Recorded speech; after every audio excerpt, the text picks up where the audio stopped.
Sœur Rochenis, je voudrais ce soir m'adresser à tous les enfants de Dieu, à tous ceux-là qui ont perdu un ami, un parent, un boulot, un enfant, quelque chose ou quelqu'un de précieux. Je voudrais ce soir vous dire qu'il y a de l'espoir. Bien-aimés, je voudrais parler de l'histoire de Joseph avec vous et vous dire qu'il y a de l'espoir. Joseph est ce garçon de 17 ans là, qui a été vendu par ses frères. Pourquoi? Parce que son père l'aimait, c'était l'enfant chéri de son père. Son père, il mangeait avec son père lui faisait des vêtements, chose qu'il ne faisait pas forcément à ses autres frères. Et ses frères-là ont été épris de jalousie, ils ont vendu leur petit frère Joseph à des Égyptiens. Joseph s'est retrouvé chez Potiphar. De ce Potiphar, la Bible dit, à l'âge de 30 ans, Joseph s'est présenté à Pharaon. Dieu lui a fait grâce, Dieu l'a préservé pendant toutes les années de sa vie, dans toutes les difficultés, il a été préservé par Dieu. Il s'est retrouvé chez Pharaon. Nous allons lire un verset biblique. Genèse 47, verset 28 dit ceci. Jacob, donc le père de Joseph, vécut 17 ans dans le pays d'Égypte. Et les jours des années de la vie de Joseph furent de 147 ans. Donc cet enfant de 17 ans, Joseph, là, qui était gâté par son père, qui était dorloté, qui était choyé, bichonné, tout ce qu'on peut utiliser comme expression, s'est retrouvé loin de sa famille.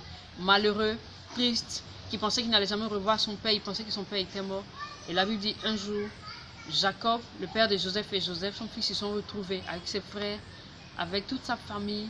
Et Jacob n'a pas retrouvé Joseph, ce petit garçon de 17 ans là, mais il a retrouvé quelqu'un qui avait plus de 30 ans. Il a retrouvé un premier ministre.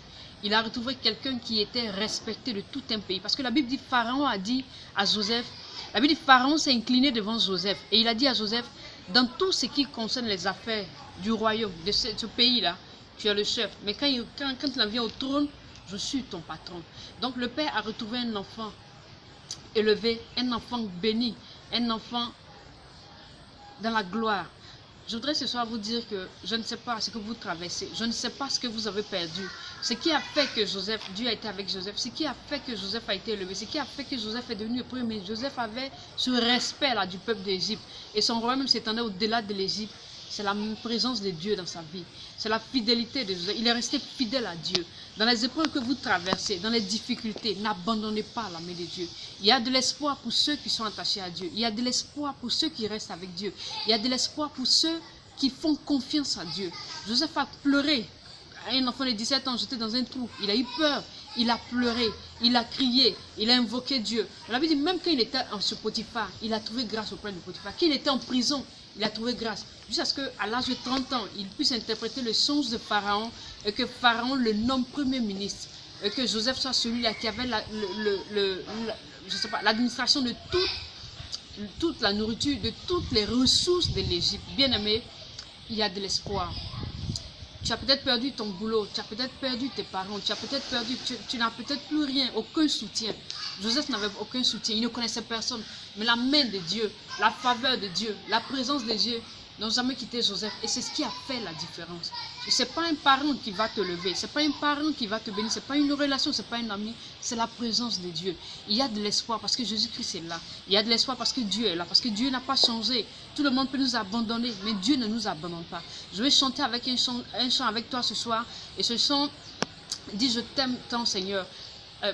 Ce chant parle de, il est le Dieu de l'orphelin, il est le Dieu du nécessité. C'est vrai, nous l'aimons tant, mais les paroles que je veux partager avec toi, c'est plutôt celui-là qui est le Dieu des nécessiteux, des orphelins, des malheureux. Son nom est Jéhovah, son nom est Elohim. À la mention de ton nom, Jésus, tout genou fléchit. À la mention de ton nom, mon sauveur, toute langue confessera que tu es le Dieu de fidélité. Il n'y a nul autre que toi. Tu es le Père du nécessiteux, le Père de l'orphelin, Dieu de fidélité. Il n'y a nul autre que toi. Tu es le mari de la veuve Jésus, le Père de l'orphelin, Dieu de fidélité. Il n'y a nul autre que toi. Je veux prier avec toi maintenant. Père, je te prie pour tous ceux qui regardent cette vidéo. Tu dis que tu es près de ceux qui ont le cœur brisé dans le psaume 34. Tu dis que quand un malheureux crie, tu entends et tu le délivres de toutes ses prières. Père, tu dis que quand on tourne les regards vers toi, nos visages ne se couvrent point de honte, mais ils sont rayonnants de gloire. Souviens-toi de tous les malheureux, de tous les nécessités, de tous ceux qui ont perdu l'espoir, de tous ceux qui ont pleuré comme Joseph, qui ont pensé qu'ils étaient foutus, qui ont pensé que l'amour du Père était tout ce dont ils avaient besoin. Tu as fait comprendre à Joseph que ce dont il avait besoin, c'était la présence de Dieu. Père, révèle-toi à eux. Que tous ceux qui crient ce soir, que tous ceux qui pleurent, que tous les nécessités, tous les orphelins, toutes les veuves sachent que tu es le Dieu des nécessités, tu es le Dieu du pauvre, du malheureux, Seigneur. Révèle-toi à eux, bénis-les, change les situations au nom de Jésus. Amen.